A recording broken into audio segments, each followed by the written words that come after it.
Caros fiéis, sabemos que nosso Senhor Jesus Cristo curava as pessoas de suas doenças e expulsava os demônios. E também através de tais ações, nós o sabemos bem, ele revelava a sua identidade e a sua missão. Não vou aprofundar este aspecto hoje, quero simplesmente falar de uma destas duas ações, ou seja, a ação de expulsar os demônios, conforme o Evangelho para esta missa nos sugere. Ele, vamos lá então, falando de sua missão, falando da meta suprema da sua ação de salvação e redenção em nosso favor. Ele, o Verbo eterno, que veio a este mundo encarnando-se para nos livrar do pecado, da morte eterna no inferno e da dominação do demônio sobre nós, mostrou justamente para que veio, desculpem a expressão, através de tudo o que fez, disse, ensinou. Sim, ele realizou não poucos exorcismos. E por esse tipo de ação, disse claramente, revelou que o reino de Deus está próximo. Nós sabemos, caros fiéis, que são três as ações principais do demônio com relação a nós: a tentação, a obsessão e a possessão. Esta última, a possessão, é a mais espetacular, obviamente, das manifestações diabólicas e a que mais impressiona as imaginações, dando material para tantas obras artísticas, inclusive. A tal ponto, sendo assim tão vistosa esta ação, tão maravilhosa no sentido de atrair mesmo a atenção de todos, a tal ponto que deixa praticamente na penumbra o seu trabalho cotidiano, o trabalho constante do demônio, que por meio da tentação procura seduzir os homens ao pecado. Sim, esta é a ação mais frequente, lembra o que disse há algumas semanas, a ação mais perigosa. Porque enquanto a possessão não pode fazer com que a pessoa peque, portanto, não pode ser para a pessoa que é possuída a causa de condenação eterna, a tentação pode conduzir a esta perda, apresentando justamente o pecado como algo sedutor, e se a pessoa consente nisso, é claro que ela se coloca numa situação delicada. Se for um pecado mortal, perdendo a graça, coloca-se em risco de condenação. No que se refere, caros fiéis, à possessão diabólica, há duas posições erradas que é preciso evitar. Duas concepções ou duas ideias que devem ser simplesmente afastadas do nosso pensamento. A primeira consiste em considerar com facilidade, com muita facilidade, que uma pessoa está possessa porque manifestou fenômenos A ou B, isso sem maior exame. Não devemos examinar a questão para ver se trata de fato de possessão que existe, mas que pode ser confundida com outros fenômenos. A pessoa, por exemplo, diz, simplesmente está possuída apenas considerando a impressão causada por sintomas que podem corresponder a outros estados, especialmente certas patologias físicas, é possível que haja esta confusão. Uma coisa são as possessões, que existem. Outra coisa são as patologias psíquicas, que também há. E pode haver confusão se não fazemos a distinção apropriada. É claro, então, que simplesmente considerar tais fenômenos A ou B, que podem ser confundidos com patologias psíquicas, não são em si mesmos suficientes para caracterizar a possessão. Então, como fazer? Quais são, por exemplo, os critérios clássicos, tradicionais, que nós encontramos, por exemplo, no ritual de exorcismo? Sim, porque há um ritual. Há um ritual antiquíssimo, e devo dizer que os padres exorcistas, pelo menos no hemisfério norte, têm preferido o mais antigo, por conta da sua particular eficácia. O que diz, por exemplo, o ritual, o que nos ensina a demonologia com relação, por exemplo, aos principais sinais indicativos da presença do demônio em alguém, que nos dão uma certa certeza moral da possessão naquele caso. O primeiro seria uma força descomunal. Como assim? Uma força manifestada pelo possesso completamente desproporcional à sua compleição física. Imagine, por exemplo, uma pessoa bem frágil, bem fraca, que ergue com uma mão um móvel pesadíssimo, que seria dificilmente levantado por 4 homens fortes. Isso é verificado. Esse é um primeiro elemento. Sozinho basta? Vamos em frente. Há uma outra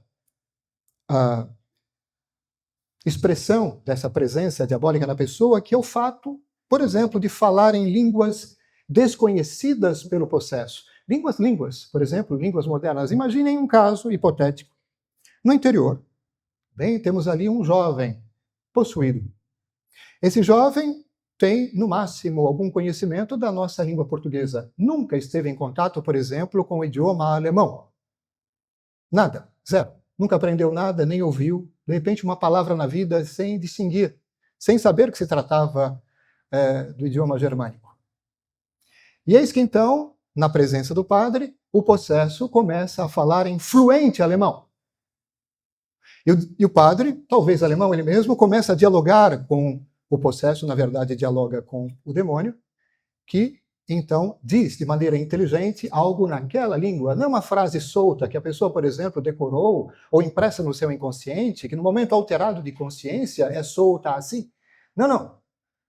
Entendem? É claro que isso faz pensar. Depois, conhecimento de coisas ocultas, ou seja, o fato de revelar coisas, de dar informações que aquela pessoa, ela mesma, humanamente falando, a pessoa do possesso, nunca poderia saber, nunca poderia conhecer por meios naturais. Outra coisa, claro, que vem se somar a isso é a aversão ao sagrado. É claro que isso pode confundir as pessoas. De repente, uma possessão finta pode gerar teatralmente uma aversão ao sagrado. Afaste isso de mim. Mas o que dizer, por exemplo, o que já foi feito, o que é feito tantas vezes, do fato de apresentar dois recipientes com água, um com água comum, e outra água benta.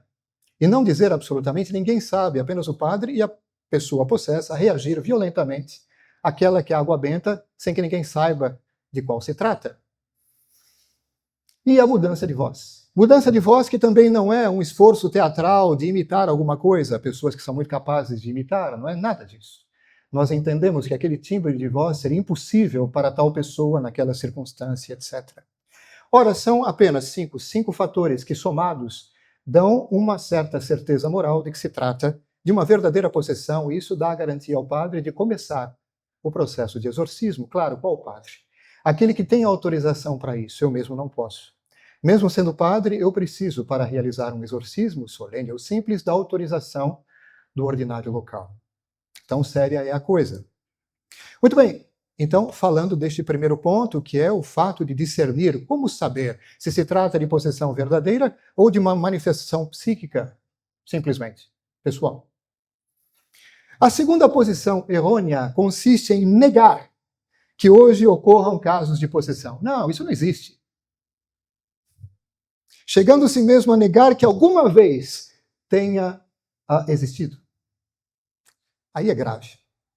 É importante lembrar a esse respeito, caros fiéis, que esta posição extremada e errada, absolutamente errada, se choca com uma verdade claramente ensinada pelas Sagradas Escrituras, pela tradição apostólica, pelo magistério e pela prática da Igreja, verificada por todo exorcista sério.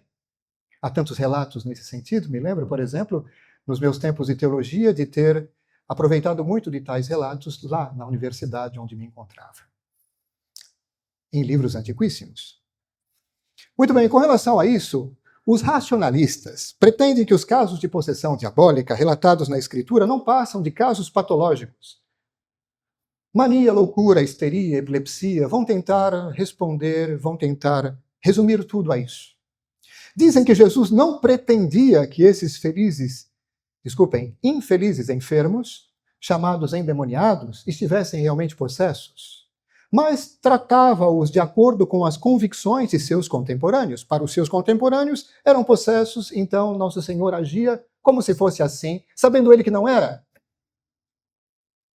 Eles acreditavam na ação demoníaca e Nosso Senhor, então, simplesmente confirmava algo que fazia parte da crença popular, mas sabendo que não era assim. Nada mais falso, portanto, isso por duas razões, caros fiéis. Em primeiro lugar, pelo fato de atribuir a Nosso Senhor uma flagrante atitude contrária à veracidade. O que, lembramos, já se mostra impossível. Por quê? Opor-se a uma virtude nos coloca no campo do pecado. O pecado é a negação frontal de uma virtude. O pecado de impureza, é claro que é a ofensa feita à virtude correspondente, da castidade, da pureza e assim por diante. A mentira ofende a virtude da veracidade, a enganação e coisas do gênero. falso testemunho, não é verdade? Ora, nosso Senhor foi e sempre será impecável como Deus. Deus não pode negar-se a si mesmo, e sendo Ele o Filho de Deus, o Verbo eterno, é Deus, sim, com o Pai e o Espírito Santo, e por isso impecável, traz em si a nota da impecabilidade, ele nunca pecou.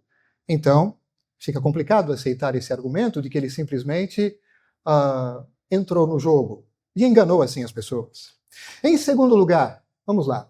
Os evangelistas distinguem bem entre simples doença e possessão. É só olhar com atenção o relato bíblico. Tenho aqui 2 exemplos, alguns versículos de Marcos e Lucas. Há uma distinção clara entre doença e possessão. Vamos lá, Marcos 1, de 32 a 34. E de tarde, sendo já posto o sol, depois do pôr do sol, traziam-lhe a Jesus todos os que estavam doentes e os possessos do demônio. Vemos que temos de um lado doentes e depois possessos. Há uma distinção entre um estado e outro. Continua aqui esta passagem. E curou muitos que se achavam oprimidos com várias doenças, curou doenças, vírgula, e expeliu muitos demônios. Lucas 13, 32. Eis, diz nosso Senhor Jesus Cristo, eis que eu expulso os demônios e opero curas. Vejam que ele mesmo, na sua frase, traz essa distinção entre uma coisa e outra. Não é possível confundir ambas as coisas. Mas vamos falar daquilo que nós recebemos como algo sólido e certo da igreja, de nosso Senhor pela igreja. A liturgia e a prática da igreja com a instituição dos exorcismos não é de hoje. Bem como o ensinamento certo dos teólogos indicam que a igreja crê na existência da possessão diabólica, ao mesmo tempo que ela estabelece que os exorcismos sobre os possessos sejam feitos somente depois de maduro exame e mediante especialíssima autorização. É feito este exame hoje? Sim. Eu conheço, por exemplo, equipes que contam com psiquiatra, médico, todos eles com boa e sólida formação teológica e espiritual, para que cada um, segundo a sua competência profissional específica, mas tendo uma boa base de conhecimento teológico, possa dar a sua opinião, o seu parecer e dizer, caro padre, temos aqui de fato algo que se apresenta, que se caracteriza como um fenômeno preternatural, que vai além daquilo que conhecemos como fenomenologia natural. Tendo dito isso, a pergunta que eu faço é a seguinte: possessão, tá bom, o que é isso? Em que consiste? Vamos lá. A possessão consiste, concretamente, em um domínio direto que o demônio exerce sobre o corpo do possesso e indiretamente sobre a alma desta mesma pessoa possessa. Esta se converte assim em um instrumento cego, dócil, fatalmente submisso ao poder perverso e despótico do demônio. É como um fantoche. A possessão se caracteriza por 2 elementos. Primeiro, a presença do demônio no corpo da pessoa do possesso. Existe uma presença. 2, a manifestação dela. O exercício de um poder por parte do demônio sobre a mesma pessoa. Falemos dessa presença, que é bem particular por conta da especial natureza de um puro espírito criado. Quanto à presença demoníaca, ela não significa uma presença física, como, por exemplo, a minha aqui, ser corpóreo, que tenho alma espiritual, mas ser corpóreo, eu que estou aqui, fisicamente aqui, na presença de vocês. Pois, como anjo, que ele é, anjo decaído, é bem verdade, o demônio é puro espírito. Sua presença se dá por aquilo que nós chamamos, caros fiéis, de contato operativo. Isto é, o demônio está onde ele atua. Este é um princípio certo desta área da teologia que se chama demonologia. O demônio está onde ele atua. Desse modo, o demônio pode desenvolver sua atividade por toda parte, tanto fora como dentro dos corpos humanos. Sendo assim, um indivíduo, por exemplo, pode estar possuído por vários demônios ao mesmo tempo, os quais operam simultaneamente sobre ele, embora sob aspectos diversos. É aquela história, por exemplo, da múltipla presença de espíritos maus numa pessoa. Quando Nosso Senhor, por exemplo, interpela um possesso, pergunta: qual é o teu nome? E uma voz diz, em nome daquela possessão, legião, porque somos muitos. O modo como se opera a possessão é explicado por Santo Tomás de Aquino nestes termos. Atenção.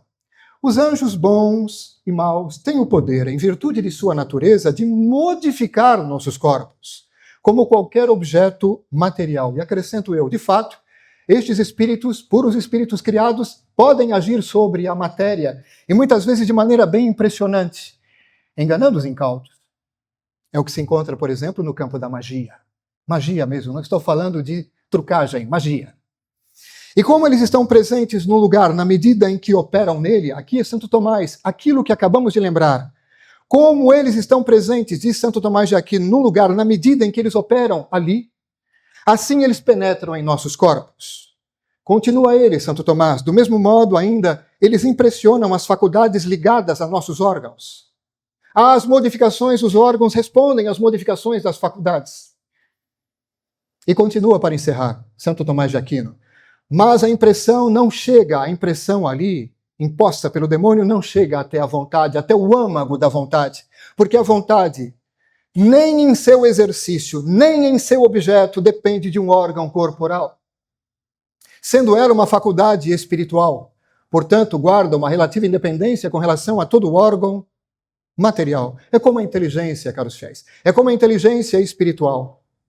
Por mais que durante o tempo da nossa vida, durante o tempo de vida, haja uma interação maravilhosa entre esta faculdade espiritual e o órgão correspondente, que é o cérebro, a inteligência enquanto faculdade espiritual não depende absolutamente deste órgão para que exista ou para que seja exercida. Simples, vamos considerar os santos no céu. Vamos considerar Santo Tomás de Aquino, justamente ele mesmo no céu hoje. Antes do final dos tempos, ainda não aconteceu a ressurreição dos mortos. Portanto, Santo Tomás de Aquino, como os santos todos, à exceção de Nossa Senhora, encontram-se no céu somente em alma. Alma. Não tem corpo. Não tem cérebro. No céu, por enquanto. Falando dos santos todos. Contudo, ali eles pensam e refletem e conhecem a atividade da inteligência. Está a pleno vapor, eles estão imersos na vida. Isso é só para nos lembrar que esta faculdade espiritual de inteligência, embora durante o tempo de vida, quando se trata da união entre corpo e alma, mostre esta união profunda entre os dois elementos constitutivos da nossa natureza, apesar de funcionar em perfeita harmonia com o cérebro e submeter-se inclusive às leis de crescimento e desenvolvimento do cérebro, não depende absolutamente, essencialmente deste órgão para existir. A mesma coisa vale para a vontade, que também é uma faculdade espiritual. Bom, tudo isso para comentar o final aqui do que diz Santo Tomás de Aquino. Em outro lugar, vou voltar a ele, o Santo Doutor explica que o diabo não pode penetrar a alma do homem no seu âmago, porque lá, neste santuário, só Deus entra. Graças a Deus. De fato, só a Santíssima Trindade tem acesso a esse santuário. Isso quer dizer que na possessão, embora o demônio domine o corpo, sobretudo o sistema nervoso, e possa impedir o uso das potências da alma, existe um bloqueio, ele não pode penetrar nela e obrigar sua vítima, por exemplo, a cometer um pecado ou aceitar as doutrinas diabólicas que ele sugere. Não. Não é por conta da possessão que alguém peca, porque o demônio não pode fazê-la pecar por isso. Diferentemente da tentação, que, claro, não é pecado dele, mas que é um meio muito eficaz que ele encontra para nos fazer cair. O possesso, caros fiéis, durante a manifestação da possessão, não é, portanto, moralmente responsável por seus atos, por piores que sejam, uma vez que ele não tem plena consciência deles, o que é necessário para que haja imputabilidade, culpabilidade. Não existe colaboração da vontade. Muito bem, já para caminhar para a conclusão, quais são as causas da possessão? É claro que há possessões somente com a permissão de Deus. A permissão dada por Deus ao demônio de, na possessão, apoderar-se assim dos órgãos corporais de uma pessoa é, às vezes, vamos ver uma das causas, é, às vezes, punição de certos pecados graves cometidos pelos possessos. Como, por exemplo, vejam bem, atenção aqui, como, por exemplo, aqueles relacionados com práticas ocultas, diabólicas, de magia, de feitiçaria, evocação dos mortos e assim por diante. Entendem? Isso não é brincadeira. Nunca foi. E abre de fato a porta não só para uma certa influência do demônio, mas para que ele se aposse da pessoa que se entrega a esse tipo de prática. Ora, quanta gente incauta, aproximando-se disso como se fosse mais uma área de entretenimento. Loucura! Não excluindo-se outros pecados particularmente graves, a lista poderia se estender, mas eu chamo a atenção que até mesmo chamados pecados contra a carne, dependendo da proporção, da gravidade em si, enfim, podem também eles ocasionar uma abertura para que haja esse fenômeno. Algumas vezes, caros fiéis, falando ainda dos motivos de possessão, Deus permite esse estado para ressaltar sua glória, como é o caso, por exemplo, de nosso Senhor manifestando a glória de Deus na libertação de tantas pessoas por meio do exorcismo. Ressaltar a glória de Deus pela intervenção ostensiva do seu poder absoluto, ou até mesmo para provar os possessos. Isso favorece, por mais que pareça curioso, favorece a conversão e o progresso espiritual, claro, na superação desse problema, com a ajuda da igreja. São Boaventura agora. São Boaventura explica que Deus permite a possessão, seja em vista de manifestar a sua glória, a mesma ideia, obrigando o demônio pela boca do possesso a confessar, por exemplo, a divindade de Cristo, e ele faz isso e outras coisas, confessa a verdade de tantas maneiras, a contragosto, obrigado a isso que é. Isso dá glória a Deus, isso ajuda, edifica de fato, nos traz a realidade e faz com que nós abandonemos ideias esdrúxulas sobre as quais nos apoiamos para justificar, por exemplo, uma descrença ou uma adesão pueril ao materialismo. É claro que também tem o fato de punição do pecado e nossa instrução. Quando, por exemplo, entramos em contato com certos relatos de exorcismo, quantas coisas incríveis são ditas ali, verdadeiros chacoalhões nas almas, tíbias. Pois, de fato, nisso tudo, torna patente quase invisível a existência, e quase visível, patente e quase visível a existência dos espíritos das trevas. É como se nós tocássemos com o dedo esse fato préternatural. E por extensão, nós dizemos, se assim, com relação ao espírito criado, se essa fenomenologia se dá, se verifica, é palpável, verificável, imagina aquilo que está acima, o Criador. Sim, tudo isso é real, o universo espiritual. Os fenômenos não só preternaturais, mas sobrenaturais. Ora, quem permite-se essa reflexão, sempre ganha com ela. Esta é a última, definitivamente uma das razões pelas quais Deus permite a possessão diabólica, pois obriga o maligno a agir como o que há descoberto, dando mostras públicas de sua maldade, do seu ódio contra os homens e contra a criação. Vamos dizer uma coisa.